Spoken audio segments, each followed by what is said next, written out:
अस्सलाम वालेकुम। आज हमारा एमसीक्यूज़ सेक्शन का 11 से लेके 20 तक हम एमसीक्यूज़ को कवर करेंगे। 21 एमसीक्यूज़ क्या कहता है आपको?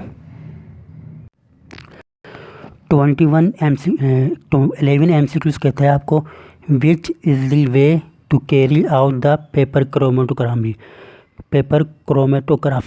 कह रहे पेपर क्रोमेटोग्राफी के लिए आप कौन सा तरीका इस्तेमाल करते हैं? असेंडिंग करते हैं, डिसेंडिंग करते हैं, रेडियल करते हैं? तो इसका ऑप्शन नंबर दिया जाएगा। याद रखिएगा, पेपर क्रोमेटोग्राफी तीनों तरीक़ों से की जा सकती है। असेंडिंग वे से भी कर सकते हैं, डिसेंडिंग वे से भी कर सकते हैं, रेडियल वे से भी कर सकते हैं। 12 आपसे कहा जा रहा है, 12 है which is a type of chromatography. पहला है पेपर क्रोमेटोग्राफी, टीएलसी कहते हैं थिन लेयर क्रोमेटोग्राफी, जीएलसी कहते हैं गैस लिक्विड क्रोमेटोग्राफी। तो इसका ऑप्शन सही है कौन सा? हमारे पास डी, क्योंकि क्रोमेटोग्राफी पेपर क्रोमेटोग्राफी भी होती है, थिन लेयर क्रोमेटोग्राफी भी होती है और गैस लिक्विड क्रोमेटोग्राफी भी होती है। तो क्रोमेटोग्राफी तीनों टाइप्स की होती हैं। तो इसका राइट आंसर आपके पास आ गया डी। कह रहा है इन क्रोमेटोग्राफी द के स्टैंड फॉर, इसका डी ऑप्शन आ जाएगा। डिस्ट्रीब्यूशन कोफिशिएंट, के क्या होता है? के कहते हैं कि जो है एक रेशियो होता है। किसका रेशियो होता है? कि जो है ये मोबाइल फेस का की कंसंट्रेशन, मोबाइल फेस और स्टेशनरी फेस की कंसंट्रेशन का जो रेशियो है वो के होता है आपके पास। तो के क्या है? के डिस्ट्रीब्यूशन कोफिशिएंट होता है। किसके दरमियान होता है? ये मोबाइल फेस की कंसंट्रेशन और स्टेशनरी फेस की कंसंट्रेशन के दरमियान होता है। तो इसका आंसर क्या आ जाएगा? बी इसका आंसर आ जाएगा, डिस्ट्रीब्यूशन कोफिशिएंट। फिर आपसे क्या पूछ रहे हैं? To prepare the medium size crystal, medium size crystal बनाने के लिए आप यूज़ करते हैं मॉडरेट। सही है, मॉडरेट करते हैं। कूल जो है वो मॉडरेट करते हैं, यानी कि ना तो फास्ट नहीं करते हैं, क्योंकि अगर आप बहुत फास्ट करेंगे तो मीडियम साइज़ ही बनेगा, अगर फास्ट करेंगे तो बिग साइज़ में बनेगा। सही है, स्लो करेंगे, अगर आप फास्ट करेंगे तो स्मॉल साइज़ में बनेगा, अगर आप फास्ट करेंगे तो स्मॉल साइज़ में बनेगा, अगर स्लो करेंगे तो बिग साइज़ में बनेगा, और अगर आप मॉडरेट करेंगे तो मीडियम साइज़ में बनता है। ये बात याद रखिएगा।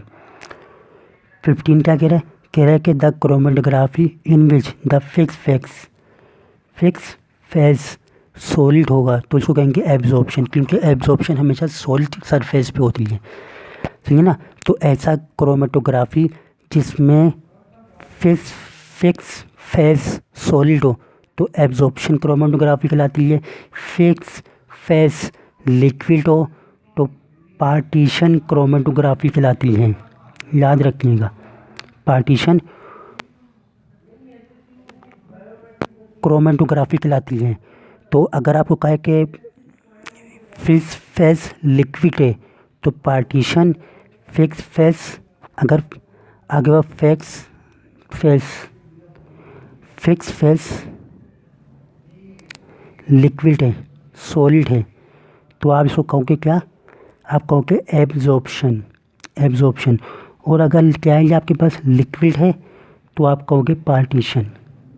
क्या कहोगे? पार्टीशन कहोगे। सही है। फिर आपको कह रहा है कि फिक्स फेस की नहीं कह रहा है, यहाँ क्या कह रहा है? यहाँ कह रहा है अगर मोबाइल फेस गैस हो, अगर मोबाइल फेस गैस है तो गैस क्रोमेटोग्राफी कहेंगे। आसान एमसीक्यूज़ हैं। सही है, आसान एमसीक्यूज़ हैं। फिर आप आ जाओ 18 के अंदर। कह रहे इन paper chromatography the suspended paper is deep about dash millimetre in the solvent. याद रखने का 5, इसका राइट आंसर है 5 मिलीमीटर का पेपर को हम क्या करते हैं? सॉल्वेंट के अंदर डिप करते हैं। सही है, पेपर क्रोमेटोग्राफी के अंदर हम जो है पेपर को 5 सेंटीमीटर मिलीमीटर जो पेपर को है वो सॉल्वेंट के अंदर डिप कर देते हैं। कह रहे the crucible having porous glass डेक्स sealed into bottom is called, इसका याद रखिएगा आप, ऑप्शन बी है।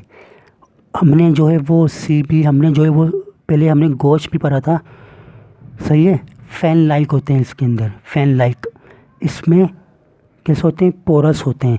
याद रखिएगा, पोरस वाले गिलास वाले जो होते हैं ना क्रूसिबल, ये मोस्ट कॉमन होते हैं। तो अगर पूछा जाए दोनों में गूज और सिंगल में कॉमन कौन सा है, तो आगे बस ऑप्शन बी वाले क्या होते हैं, मोस्ट कॉमन होते हैं, सिंगल होते हैं, बहुत ज़्यादा इस्तेमाल, मोस्ट कॉमन इस्तेमाल होते हैं।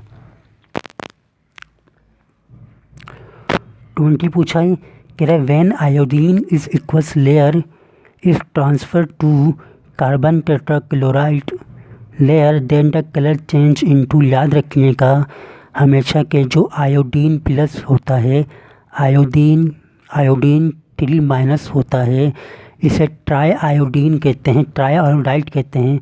ये ट्राई आयोडाइड जो है ये ब्राउन कलर का होता है। किस कलर का होता है, ब्राउन कलर का होता है, याद रखिएगा। अगर आपसे पूछा जाए कि ट्राई आयोडाइड किस कलर का होता है, तो ये ब्राउन कलर का होता है। जब हम इसको कार्बन टेट्राक्लोराइड में डिप करते हैं या इसे पास करते हैं, इसमें ट्रांसफ़र करते हैं, तो ये ब्राउन कलर जो है डिसअपियर हो जाता है और बन जाता है पर्पल कलर, सही है, पर्पल कलर बन जाता है। तो इसका राइट आंसर है आपके पास बी।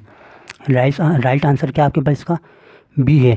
क्यों बी है, क्योंकि ट्राई आयोडाइड का अपना कलर क्या है, ब्राउन है। तो ब्राउन क्या हो जाता है, डिसअपियर हो जाता है। और कौन सा कलर आ जाता है, तो पर्पल कलर आ जाता है। कब आ जाता है, जब हम इसको कार्बन टेट्राक्लोराइड के अंदर डालते हैं, ट्रांसफ़र करते हैं। तो आपको ये मेरे 20 MCQ समझ में आ गए। कोई सवाल तो नहीं है आपका? अगर कोई सवाल है तो आप मुझसे MCQ पूछेंगे, मैं आपको एक्सप्लेनेशन भी देता हूँ जहाँ मुमकिन होता है। अगर आपका कोई सवाल हो मुझसे, कोई MCQs आपने डिटेल में समझना हो या किसी MCQs के टॉपिक की डिटेल में वीडियो चाहिए, तो आप मुझे कमेंट बॉक्स में बता सकते हैं, मैं उसकी बहुत जल्द वीडियो बना दूंगा। मेरे चैनल को सब्सक्राइब लाजमी करिएगा, ठीक है, और चैनल को लाइक भी करिएगा, वीडियो को जितना हो सके शेयर करिएगा, ठीक है। और वॉइस की प्रॉब्लम मैं बहुत जल्द हल कर दूंगा, तो मेरे चैनल को सब्सक्राइब करना ना भूलिएगा। Thank you.